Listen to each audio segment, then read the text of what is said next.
tierras lejanas a adorar al Señor de Esquipulas.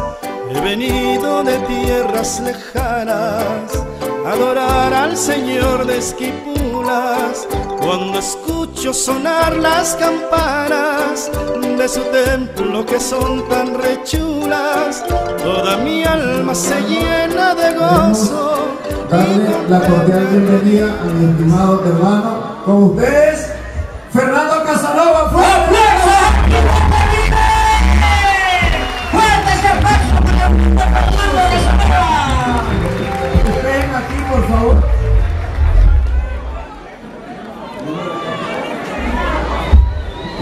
Saludos.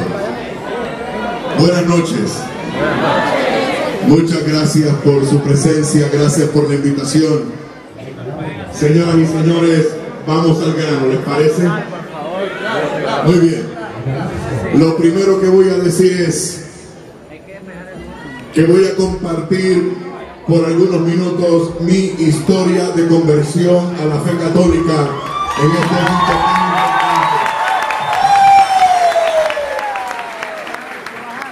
Advierto, porque algunas personas se preocupan, algunas personas dicen, si este tipo va a predicar sobre cómo se hizo católico, entonces es que va a hablar de los hermanos separados.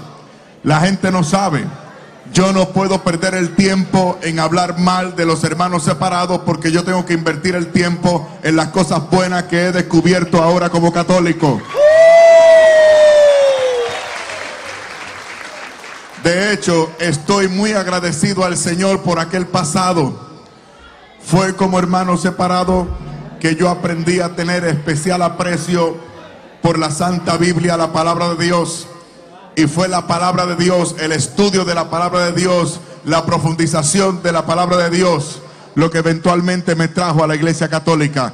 Yo descubrí que en la Santa Biblia nada contradice la excelencia y la doctrina de esta Santa Iglesia Católica. Nada en la Biblia contradice la fe de la Iglesia Católica. Así que voy a compartirles, si ustedes tienen paciencia. Lo primero, otra cosa, antes que nada, yo necesito saber dónde están las hermanas que están vendiendo el material. Hay una mesa por ahí en la que se están vendiendo unos CDs con los cuales nosotros sostenemos el ministerio que realizamos de forma gratuita para la arquidiócesis de San Juan de Puerto Rico. Bueno, me parece que en este gentío esas hermanas no deben estar, y si están no se van a identificar, así que ni modo. ¿Están a la derecha? Pues yo las identifico. ¿Dónde están? Por ahí a la derecha, donde esté una mesa con unos discos que lleva mi nombre, usted vaya y arrasa con ese material, porque con ese material ustedes van a aprender y a corroborar el sólido fundamento bíblico y espiritual de nuestra fe católica.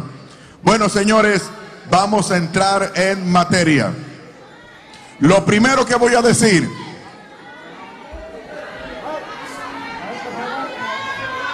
que no me ven. ¿Y qué hago yo ahora? Ah, porque es que hay gente aquí. Ok.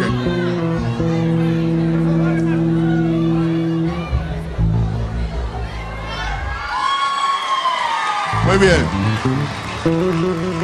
Ok. Todo el mundo pendiente aquí. Lo primero que voy a decir es que yo no quería hacerme católico. Es la verdad. ¿Para qué voy a mentir? Yo vine aquí a decir la verdad. Y la verdad es que yo no quería hacerme católico. Yo sé que hay muchos católicos que se van para el otro lado y arguyen que aquí los tratan mal. Pues lo cierto es que allá en el otro lado me trataban muy bien. Yo no quería hacerme católico. Y no quería hacerme católico por dos razones. La primera, porque ustedes me caían mal. Perdonen, aguanten los tomates. Tan feo como tan franco, me caían mal, imagínate. Yo nunca había sido católico en mi vida, nunca. Y yo tengo que ser franco y admitir, los pocos católicos que yo conocía no me hablaban de su fe. Yo los retaba, yo los cuestionaba, yo los atacaba.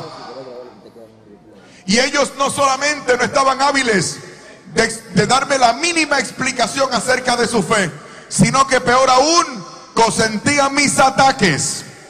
Por ejemplo, recuerdo a un católico que le dije una vez: tu iglesia es una prostituta. ¿Sabe lo que me dijo? Es que me bautizaron ahí cuando era pequeñito. Increíble. A otro católico recuerdo que le dije una vez: tu líder, el Papa, es el anticristo. ¿Sabe lo que me dijo? Son los cardenales que lo eligen.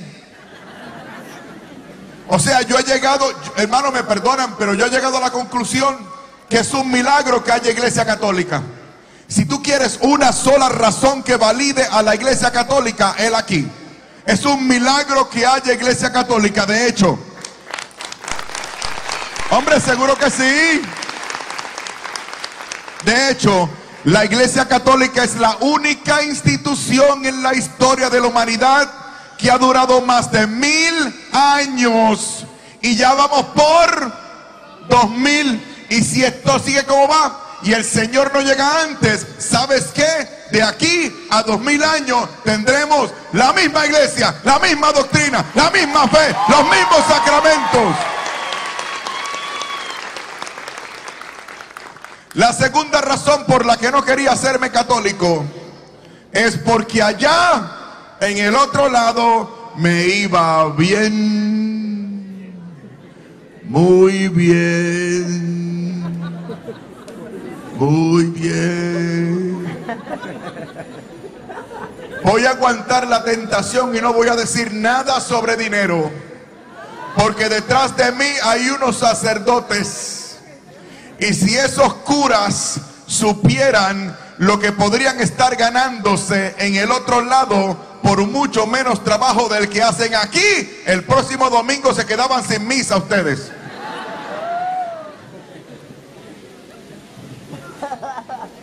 Felicidades, Casanova. Mi madre. Entonces ustedes preguntarán: ¿por qué te hiciste católico entonces? Si tú quieres una sola razón, te la voy a decir ya de entrada. Yo me hice católico porque yo amaba mucho, pero mucho a mi Señor.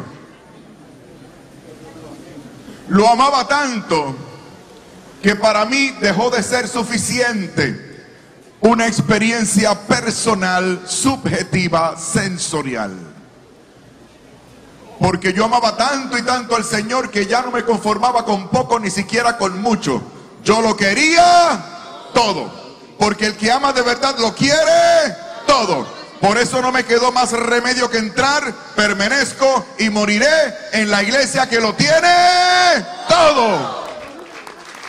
Es por amor, es por amor.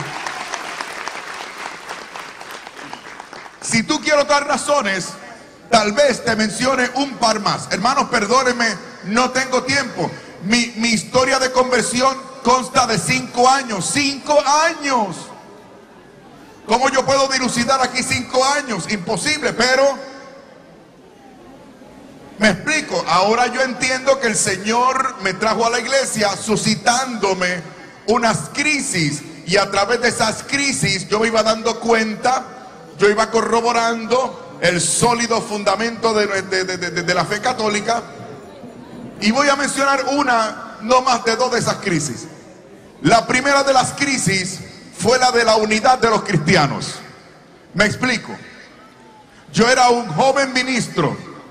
Llegué a ser ministro, licenciado y pastor de una prestigiosa denominación pentecostal en los Estados Unidos que se conoce como Church of God o Iglesia de Dios, que tiene sus cuarteles generales en Cleveland, Tennessee.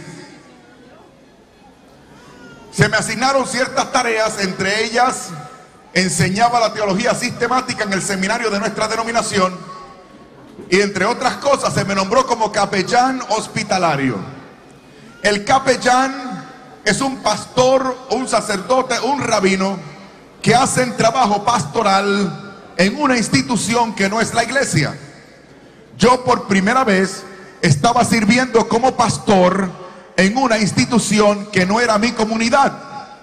Ahí comenzó la primera crisis. Me explico. Porque en mi iglesia, cuando yo predicaba, todo el mundo decía amén, gloria a Dios, y aleluya. Era fácil. ¿Por qué? Porque en mi iglesia estamos todos obligados a creer lo mismo. Creíamos básicamente lo mismo. Nos dejábamos llevar por un cuerpo de doctrina, más o menos la misma interpretación de la Sagrada Biblia. El problema fue afuera, en el mundo real, afuera, sirviendo como capellán. Me di cuenta por primera vez de la realidad de la división entre los cristianos. Aquello para mí era importante porque yo quería ser un buen pastor.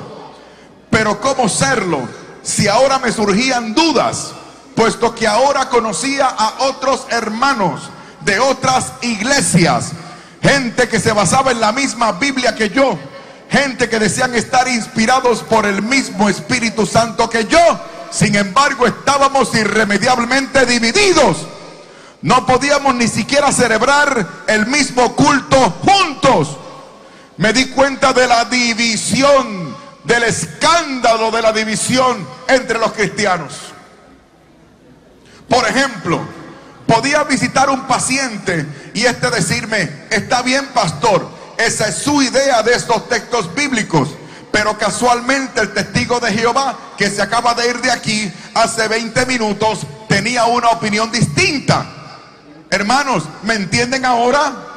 La palabra de uno contra la de otros. En ese momento investigué las estadísticas y me di cuenta que en los Estados Unidos nada más, ámbito en el que me muevo, en ese país nada más, de esto hace 15 años atrás, había poco más de 36,000 iglesias. 36,000. Una vez más, todas se basan en la misma Biblia. Todas dicen estar inspiradas por el mismo Espíritu Santo. Sin embargo, división, división, división. Y pensé, ¿fue esto acaso lo que quiso el Señor? No. Hermano, yo soy un tipo drástico. Yo soy apasionado por lo que creo. Y yo pensé, si Cristo el Señor quiso establecer una sola y única iglesia, y hoy, 2000 años después, había en un solo país 36,000, entonces alguien se equivocó. O se equivocó Cristo, si fue verdad que quiso una, o se equivocaron los 36,000 tipos que fundaron otras. Sentido común. Les voy a dar otro ejemplo. En aquel hospital conocí a una señora. Quedó recluida en el hospital por un parto difícil. Durante esos días yo aproveché y la visité La conduje a través de una secuencia de textos bíblicos que llamábamos el plan de salvación. Al final hicimos la oración del pecador y luego procedí a catequizarla. Aquello fue una catequesis rápida y fácil. ¿Por qué? Me explico. La señora se había criado en una iglesia evangélica luterana. Hermanos, ¿con quién asocian ustedes la iglesia luterana? Con Martín Lutero, muy bien. O sea, la señora había sido feligrés de la iglesia evangélica protestante más antigua del mundo. En otras palabras, la señora era como yo, de las evangélicas de antes. Y los evangélicos de antes éramos Biblia, Biblia, Biblia, Biblia, Biblia. O por lo menos lo que podíamos entender de ella. Es decir, los evangélicos de antes son distintos a los evangélicos de ahora. Los de antes, mucha Biblia. Pues la señora había estado alejada de su iglesia, pero sabía mucha Biblia. Porque era de las evangélicas de antes, como yo, que nos criamos así. Aquella catequesis fue rápida, porque la señora sabía mucha Biblia. El problema fue al final, cuando le dije: hermana, usted está lista, la voy a bautizar. Ella me dijo: no, pastor, yo no puedo bautizarme. Le pregunté por qué. Me dijo: porque ya yo fui bautizada. Ah, qué bien. ¿Cuándo? Me dijo: fui bautizada a los 6 meses de edad. Y le dije: Ay, hermana, qué problema, fíjese. Ese bautismo suyo no es válido. Usted tiene que bautizarse ahora de nuevo, de grande y por inmersión. Ella me dijo, pastor, qué pena, pero el problema lo tiene usted. Porque a mí me bautizaron en una iglesia evangélica luterana, más antigua que la suya, fundada por Martín Lutero. Y en mi iglesia luterana, al igual que en las principales y más antiguas denominaciones protestantes, bautizan bebés. ¿A que ustedes no lo sabían? ¡Ah! Las iglesias evangélicas antiguas bautizan bebés. Increíble. Por eso cuando un hermano de allá me viene a atacar porque yo bautizo a mis bebés, yo le digo, mira, mi hijo, vete y conócete a ti mismo y después ven y conóceme a mí. Los pobrecitos ni siquiera conocen su propia tradición. Bueno, el asunto es que la doña tenía textos bíblicos. Miren lo que me dice la señora. Ella me dijo que personalmente no tenía que consentir nada para el bautismo. Me dijo que la fe de sus padres se le aplicaba, la fe de sus padres, los padrinos y la iglesia. Esa fe se le aplicaba a ella y ella podía ser bautizada de bebé. Ella me habló, por ejemplo, de partes en los Hechos de los Apóstoles, en las cuales el jefe de la familia creía, y luego de haber creído, el jefe de la familia hacía bautizar a todos los de su casa, incluyendo a los bebés, como en el capítulo 16. Por eso concluye el versículo 31 diciendo, cree en el Señor Jesucristo y serás salvo tú y tu casa. Ahí está la promesa de Dios para mí, dijo ella. Ella me habló de partes en el evangelio en las cuales la fe de unos se utilizaba para beneficio de otros, como el paralítico que bajan por las tejas de la casa.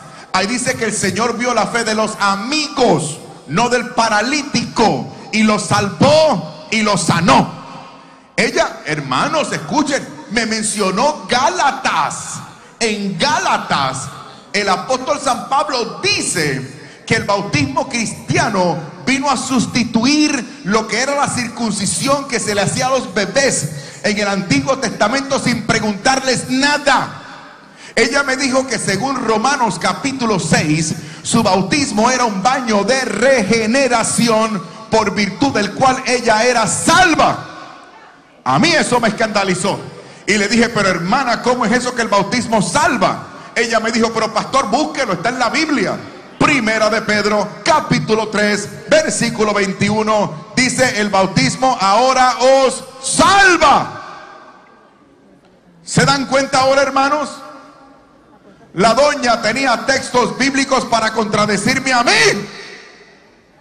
Digo, y yo tenía los míos también, no se crean. Pero se dan cuenta ahora de lo que les digo, la palabra de uno contra la de otros. Y volví a pensar, ¿fue esta confusión lo que quiso el Señor?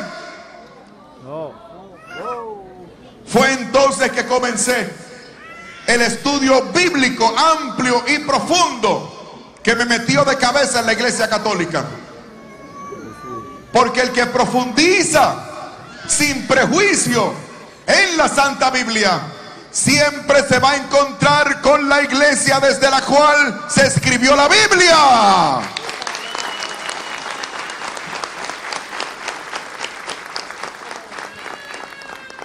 ¿Tendrán ustedes paciencia conmigo? Tal vez 15 minutos para mencionar algunos de esos textos. ¿Tienen paciencia, mis amores? Qué bueno, qué bueno. No se preocupen que yo no voy a hablar demasiado porque aquí no me han traído ni un poquito de agua tan siquiera. Ay, gracias, hermano, discúlpame. En la otra iglesia siempre me tenían agua. Por eso es que la gente se va de aquí.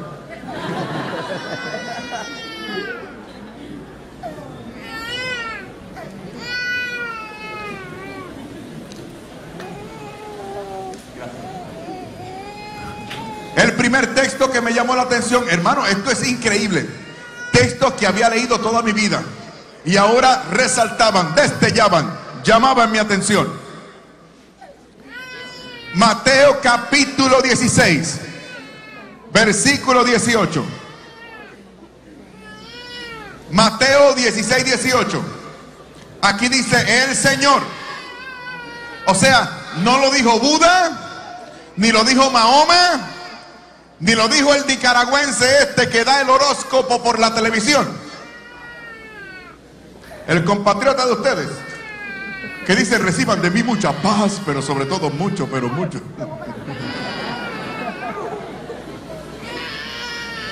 ¿Qué fue? ¿No es nicaragüense? De Puerto Rico. ¿De dónde es? Puerto Rico. Me están atacando. Como soy extranjero, ¿verdad? El único. Mateo 16, 18.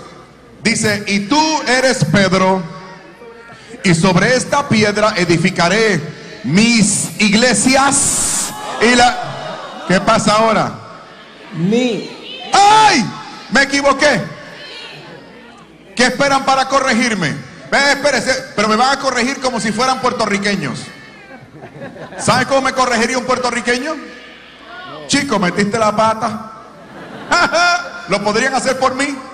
1, 2 y 3. Chico, metiste la pata. Gracias, mis hermanos. Me siento como en casa. Hasta comenzó a soplar, mira, como...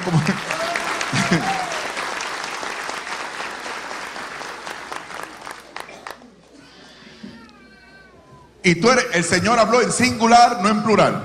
Y tú eres Pedro, y sobre esta piedra edificaré mi iglesia, y las puertas del infierno no prevalecerán contra ella. O sea, la iglesia siempre ha sido, la iglesia nunca ha dejado de ser. Así que mucho cuidado con desvirtuar a la iglesia católica por los pecados de los católicos. El Señor no dijo que esta iba a ser su iglesia siempre y cuando ustedes y yo fuésemos perfectos, castos y puros. El Señor más bien dijo que las puertas del infierno no iban a prevalecer contra ella. Desvirtuar a la iglesia católica por los pecados de los católicos o por un supuesto pasado nefasto y criminal es decirle al Señor que se equivocó.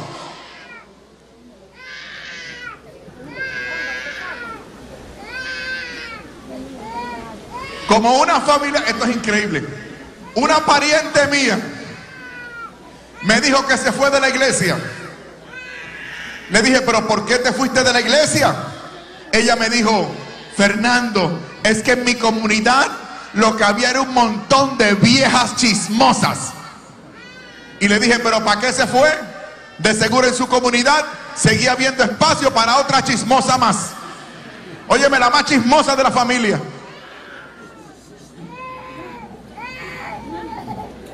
No se vale decir que te vas de la iglesia católica porque supuestamente en la iglesia católica somos sinvergüenzas. Eso no se vale por 3 razones.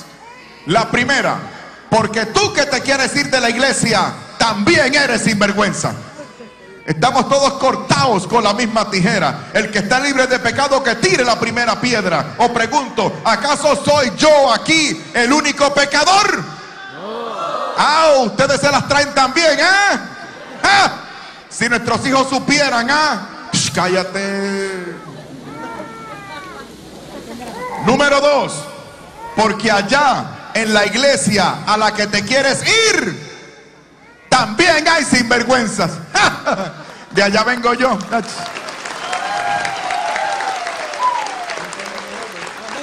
Y número 3, mi preferida, porque aquí en la Santa Iglesia Católica siempre habrá lugar para otro sinvergüenza más. Siempre lugar para mí en la iglesia de Jesucristo. Evangelio según San Juan capítulo 10 versículo 16. Dice el Señor: yo llamaré otras ovejas que no son de este rebaño. O sea, ovejas que no son judías. ¿Quiénes somos esas ovejas que no somos judías? Está hablando de nosotros y continúa: de manera que habrá un solo redil con un solo pastor, una sola y única iglesia. Sigamos con el Evangelio según San Juan capítulo 17. Prepárense para lo que viene ahora. San Juan 17, versículos 18, 19 y siguientes. Dice el Señor, el que no se equivoca, el que tiene todo el poder para hacer lo que dice, Jesucristo el Señor. Padre, no ruego solo por estos, sino por los que creerán por la palabra de estos, para que todos sean 36,000. Como tú, Padre, en mí y yo en ti, que ellos también sean 36,000 en nosotros, para que el mundo crea que tú me has enviado y que les has compartido mi gloria, para que permanezcan siendo 36,000 en nosotros. ¿Qué esperan? Chicos, metiste la pata. Perdonen, hermano, fue el huracán que me pasó por encima. Gracias, me encanta esta concurrencia. Estamos despiertos. Padre, no ruego solo por estos, sino por los que creerán por la palabra de estos, para que todos sean uno, como tú, Padre, en mí y yo en ti, que ellos sean perfectamente uno, para que el mundo crea, para que el mundo crea, duro, para que el mundo crea que tú me has enviado. Ay, ay, ay. El Señor acaba de establecer el criterio de visibilidad. Es una iglesia visible. El Señor está diciendo que el mundo tiene que ver la unidad de la única iglesia para poder creer y salvarse. Miren ustedes lo determinante que es la unidad de la iglesia. Es una iglesia visible. Con el debido respeto, otros hermanos se equivocan cuando dicen que la iglesia es invisible. Cuidado con los profesores de teología, ¿saben? No los de ustedes, los que me enseñaron a mí.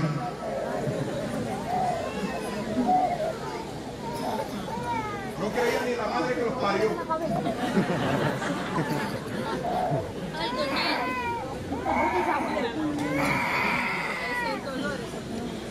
Allá afuera te dicen que la iglesia es invisible. Es una herejía. Allá afuera te dicen que la iglesia es invisible. ¿Para qué te dicen que la iglesia es invisible? ¿Saben para qué? Para que todas quepan, para que dé lo mismo una que la otra. Es un truco para que tú caigas. A ver, yo estoy casado con doña Lisette Nazario González. Les pregunto, ¿mi esposa es visible o invisible? Visible. Ella es visible, ¿verdad que sí? Sí. Ahora, si yo dijera que mi esposa es invisible, ¿para qué lo diría? Para irme con cualquiera. ¡Ah! ¿Seguro? Muy bien, muy bien.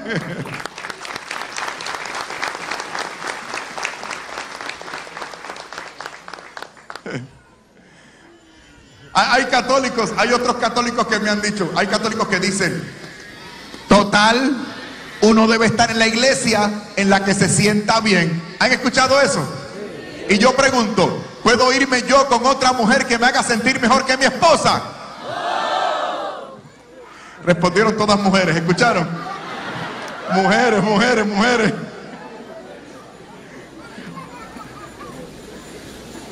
¡Ay, madre! ¿Qué fue esto?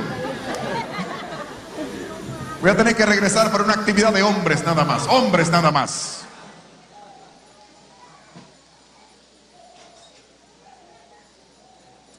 Primera de Corintios capítulo 12 versículo 13. Aquí podemos estar el resto de la noche. Biblia, Biblia, Biblia, Biblia.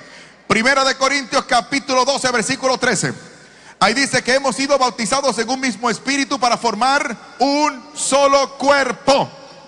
Es la unidad del espíritu en la que insiste San Pablo en Efesios capítulo 4, a partir del 3er versículo. Ahí dice el apóstol San Pablo: hermanos, os conjuro a que permanezcáis solícitos en la unidad del Espíritu.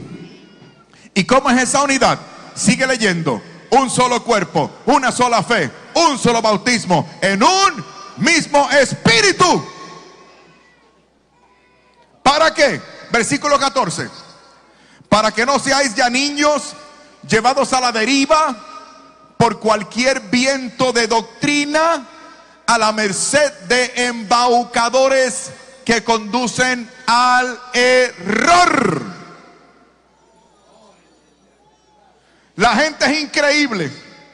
Le creen a embaucadores y rateros que salen por la televisión pidiendo dinero. Haz un pacto con Dios, envíame $1000. Y la gente es tan bruta que le cree.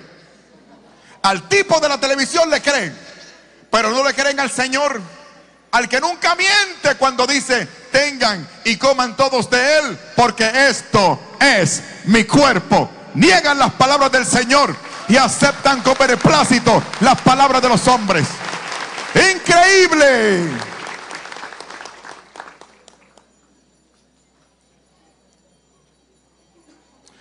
Fue por primera vez que me pasó un letrerito por la mente que decía: Iglesia Católica. Y yo reaccioné como un buen evangélico. El Señor reprenda al diablo. Mire qué iglesia católica. Luché contra una y otra cosa. Por ejemplo, imagínate lo que pasó por mi corazón cuando descubrí que aún queriendo ser un buen pastor, yo no tenía el poder dado por Cristo a sus verdaderos ministros para convertir un trozo de pan y un poco de vino en el cuerpo y la sangre del Señor. Yo no tenía ese poder.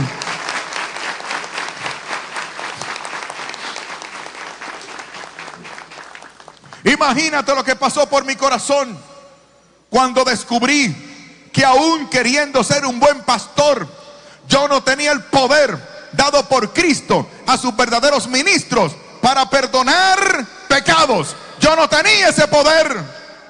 No lo tenía.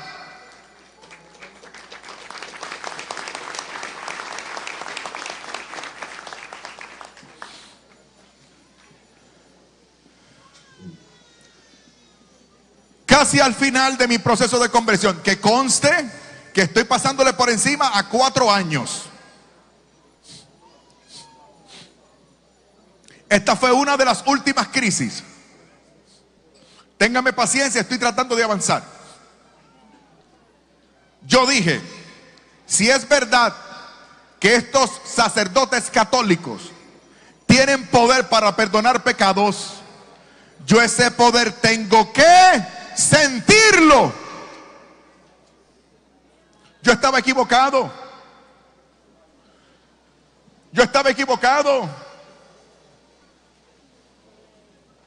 El sacramento opera, surte su efecto, aunque no lo sienta. Pero yo no era católico. Yo pensaba que debía sentirlo. E hice algo que no debía haber hecho. Lo siento mucho y me da vergüenza. No debía haberlo hecho. Yo tomé la decisión de confesarme con un cura católico para recibir su absolución, a ver si yo sentía. No debía haberlo hecho. Esto es una iglesia de orden. Hay pasos, hay un catecumenado, hay unas formas para eventualmente disfrutar de todos los medios de gracia. Pero yo no lo sabía, si los católicos no me sabían explicar.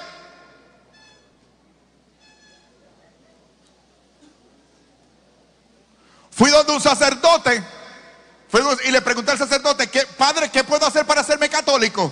Y él me dijo: muchacho, tú eres loco, ¿hacerte católico para qué? Si es lo mismo. Tú le sirves al Señor de igual manera allá como acá, es lo mismo. Fernando, ¿de qué vas a vivir? Me la puso linda el tipo, ¿no? Yo tenía a ese hombre frente a mí. Y me vino la clave de todo y le dije: padre, usted me acaba de convencer de hacerme católico. Él me dijo: ¿quién, yo? Sí, padre, seguro. ¿Pero y por qué? Sentido común. Si esta iglesia ha perseverado 2000 años a pesar de personas que testifican de ella como usted, esta tiene que ser la iglesia de Jesucristo.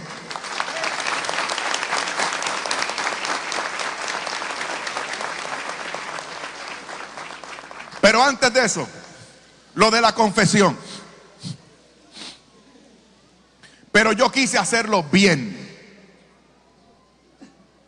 porque siempre que yo pensaba encontrar una puerta de salida para no hacerme católico, detrás de esa puerta siempre se me presentaba la fe católica. Y yo dije: si yo voy a confesarme, yo voy a hacerlo bien, para que luego el Señor no me vaya a decir: seguro que no sentiste si no lo hiciste bien. Así, hermano, miren todo lo que yo hice. Primero, compré el ritual de la confesión. Saben que los señores presbíteros usan esos libros, ¿no?, que llaman los rituales, por los que se dejan, por lo menos deberían dejarse llevar.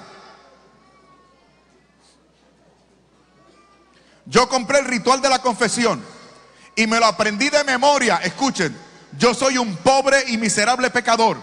Estoy plagado de defectos. Tengo muy poquitas virtudes. Una de ellas, mi memoria. Así nací, con una memoria fotográfica. No se me olvida nada. Así que, hermano, yo me aprendí todo el ordinario del sacramento de la reconciliación. Yo me aprendí hasta las letrecitas rojas que llaman las rúbricas. Después me enteré que yo no tenía que aprendérmela, que eso le tocaba al sacerdote. Ya yo lo sabía. Y ahora el sacerdote levanta las manos sobre el penitente y dice: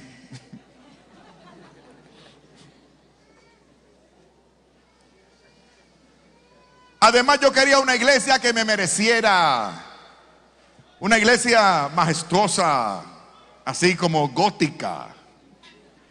Dicha iglesia debía tener posibilidad de estacionamiento muy apartado, pero muy apartado del templo, porque yo no quería que vieran mi carro, en el estacionamiento de la parroquia.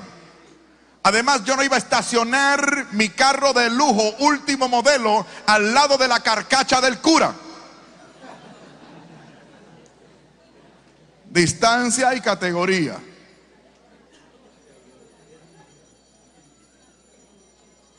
Luego, yo quería que el confesionario fuese algo gordo, sólido, macizo. Algo así como barroco, no sé, algo que no salieran ni los murmullos. Yo quería que el confesionario tuviera rejilla para que el ministro no me viera la cara. Yo quería que el confesionario tuviera una puerta o cortina que diera hasta el suelo. Yo no quería que se me vieran los pies. Encontré una iglesia, investigué los horarios de confesión. La noche anterior hice todo lo que manda y recomienda la iglesia. Yo no quería fallar, yo quería hacerlo bien. Hice un examen de conciencia, un ejercicio de contrición, un propósito de enmienda. Hice lo mejor que pude. Al día siguiente me presento en la iglesia y hago la fila. Había unas mujeres antes de mí para confesarse. Me di cuenta y me extrañé porque todas eran mujeres. Yo era el único hombre, varón, macho, masculino. Y ahora cada vez que me voy a confesar veo casi siempre lo mismo. La mayoría de las que se confiesan son mujeres. Perdonen, yo llevo poco tiempo de católico y hay cosas que no entiendo todavía muy bien. Pero como casi siempre y casi todas son mujeres, yo he llegado a pensar que tal parece las mujeres en esta iglesia son como muy pecadoras. Y lo más que me extraña es que aparentemente mientras más viejas, más pecadoras son, porque las niñas no van. ¿Alguien podría explicarme luego? Llega mi turno, me meto al confesionario, escondo los pies, cierro la cortina. No hay ningún problema, me lo sé todo de memoria, estoy listo. Y el sacerdote me saluda. Ave María Purísima.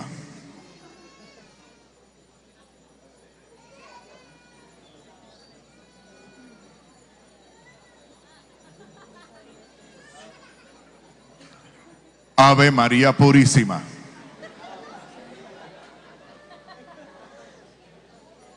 Hijo, ¿estás ahí? Sí, padre, estoy. Ave María Purísima. Amén. Ave María Purísima. Gloria a Dios, aleluya. Hermanos, es que eso no está en el ritual. Yo nunca había sido católico, qué sé yo cómo responder. Él me dijo, hijo, como que hace tiempo tú no te confiesas, ¿verdad? Ay, padre, si usted supiera. Hermanos, escuchen, declaré mi vida, mis pecados, todos mis pecados. Aquello fue una confesión larga. Aquellas pobres viejitas se quedaron sin confesar. Total, no hay ningún problema, porque a mí me dicen mis amigos sacerdotes, me dicen que ellas van a confesar los pecados de los maridos.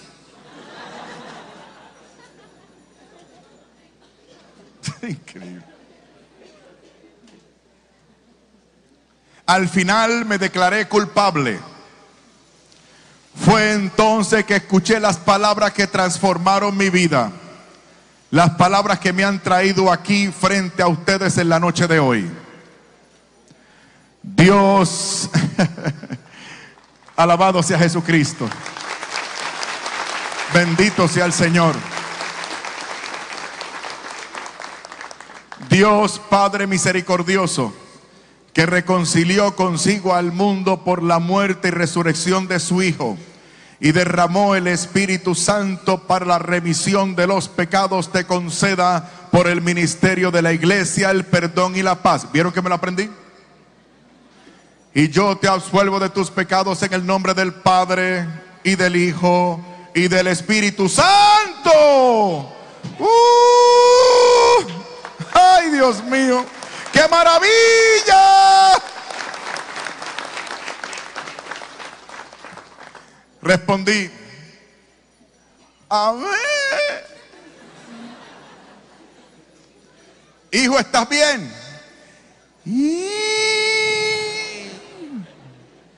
Ya te puedes ir. Gracias. De lo que se pierden los hombres. De lo que se pierden.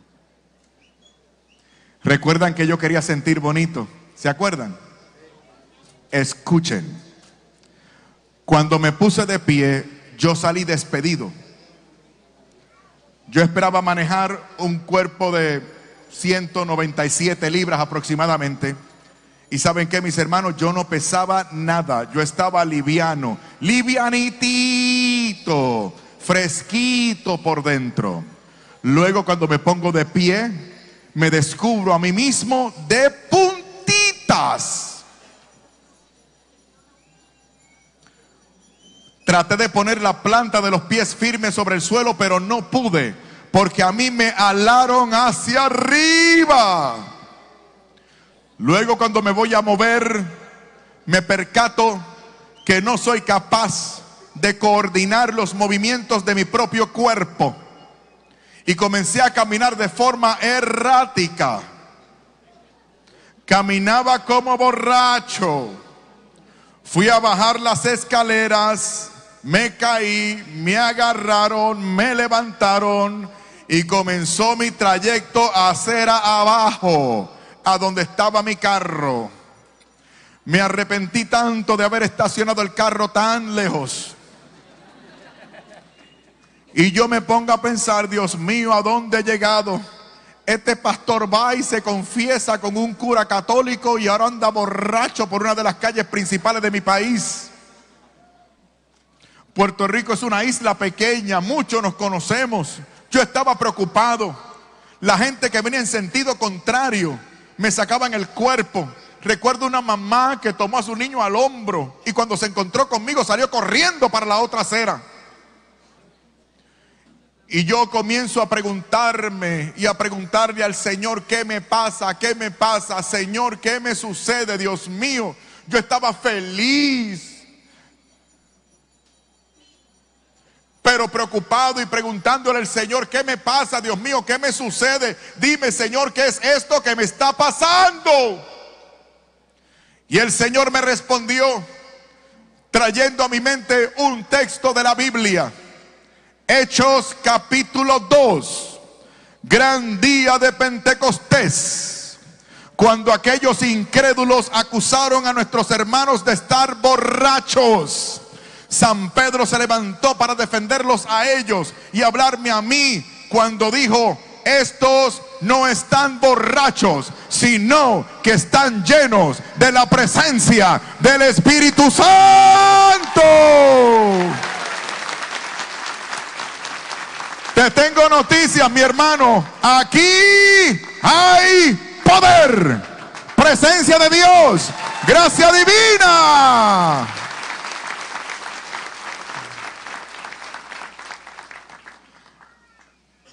Quisiera seguir hablándote porque tengo muchas cosas que decir. Falta la reacción de mi esposa. Pero no quiero hablar de la reacción de mi esposa porque no quiero sufrir ni que ustedes sufran.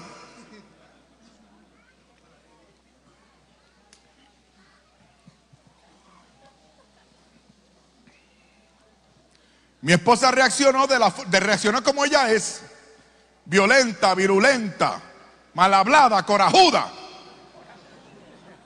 Así es mi mujer.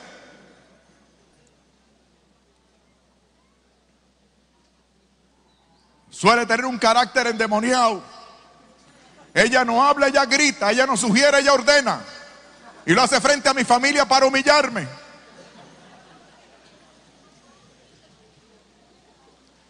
Y ahora, para colmo de males, me hice católico. O sea, ahora es hasta la muerte con la misma vieja. En la otra iglesia me divorciaban.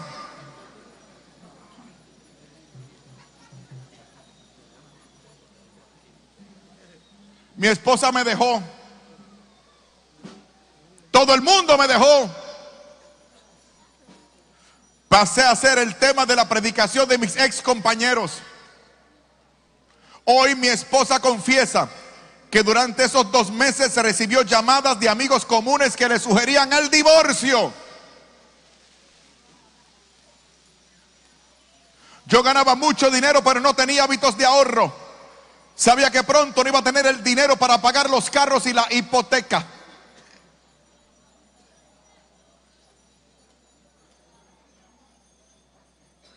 Luego nos reconciliamos ella y yo por una singular intervención de Santa María, la Madre del Señor.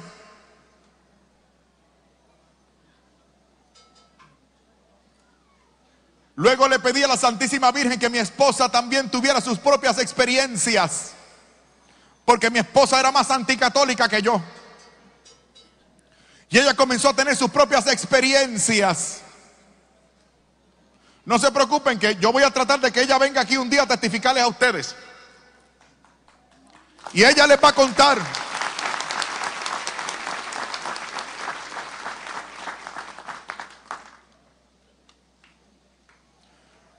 Cuando estábamos dejados, ella ni siquiera me dirigía la palabra, se comunicaba conmigo por cartas.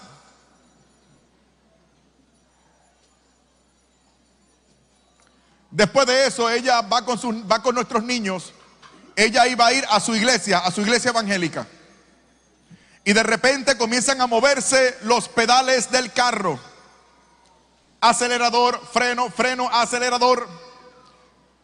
Y el timón comienza a moverse. Derecha, izquierda, izquierda, derecha, derecha, izquierda, de frente, derecha, izquierda.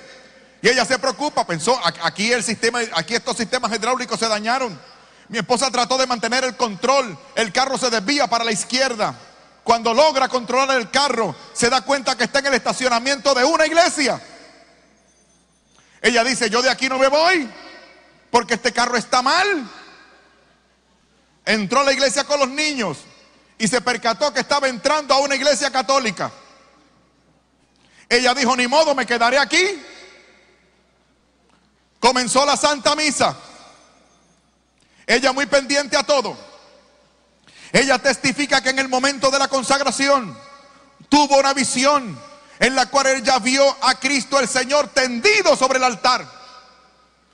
Luego, cuando el ministro levanta el cáliz para consagrar el vino, ella percibió olor a sangre. Ella comenzó a tener sus propias experiencias. Pero lo que a ella la atrajo a la Iglesia Católica fue la Eucaristía, que fue también ese gran misterio que me metió de cabeza en la Iglesia Católica. Ahora les digo, mis hermanos, lo bueno cuesta. Esto se los voy a decir para concluir, para que no les tomen el pelo, para que no se aprovechen de ustedes. Allá afuera hay unos mercaderes diciéndole a ustedes que la vida cristiana resulta en estar en ascenso todo el tiempo, all the way up. Eso no es así, eso es una quimera.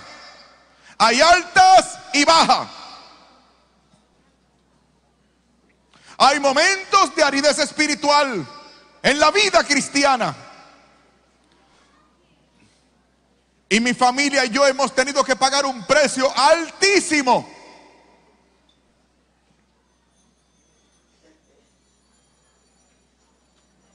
A mí me duele cuando me entero que aquella gente a la cual yo serví hoy piensa que su pastor está perdido y sin remedio. A mí eso me duele.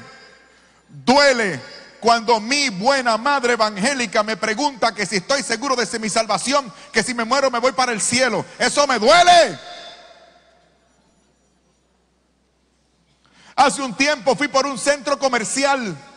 El lugar estaba repleto. Vi a uno de estos hermanos a los cuales yo serví. Lo voy a saludar muy entusiasmado. Y él, frente a todo el mundo, me dejó con la mano extendida y me gritó: yo a usted no le conozco, usted es un idólatra, usted es un apóstata. A mí eso me duele.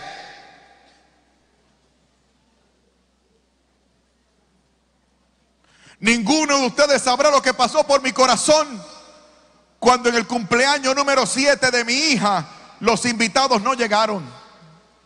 Duele. Por esta decisión mis hijos pasaron hambre.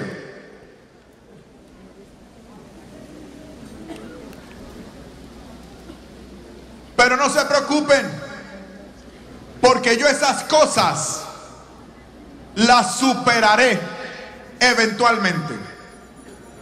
Lo que creo que no voy a superar nunca, lo que creo que nunca voy a superar, es que encima de todo esto y después de todo esto, hoy yo tenga que soportar a un católico light, que hoy yo tenga que soportar a un católico relativista, que hoy yo tenga que soportar a un católico mediocre, que hoy yo tenga que soportar a un católico cobarde.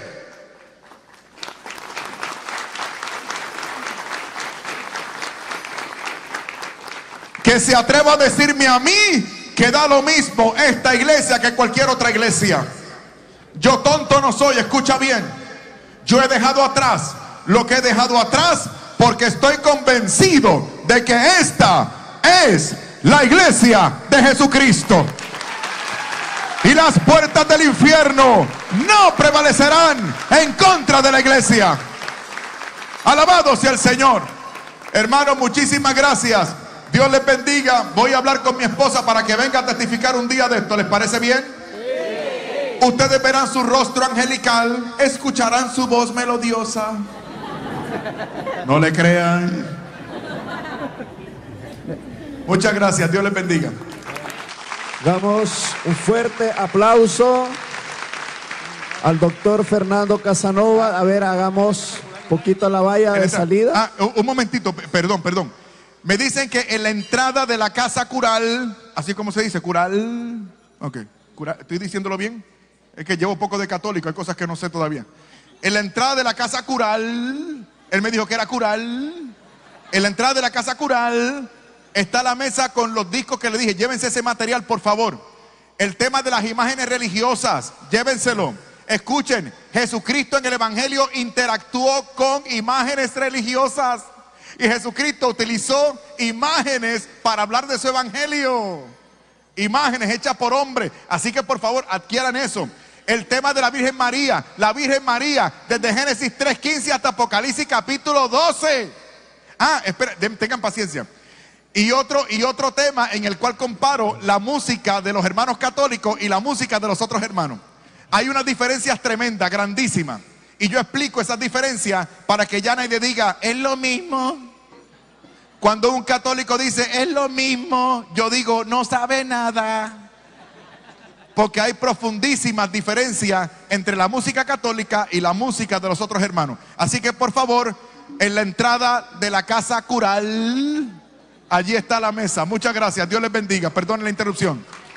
Bien, le agradecemos a Fernando, en nombre del Padre Jaime, de Monseñor Rolando, que está en el confesionario en estos momentos.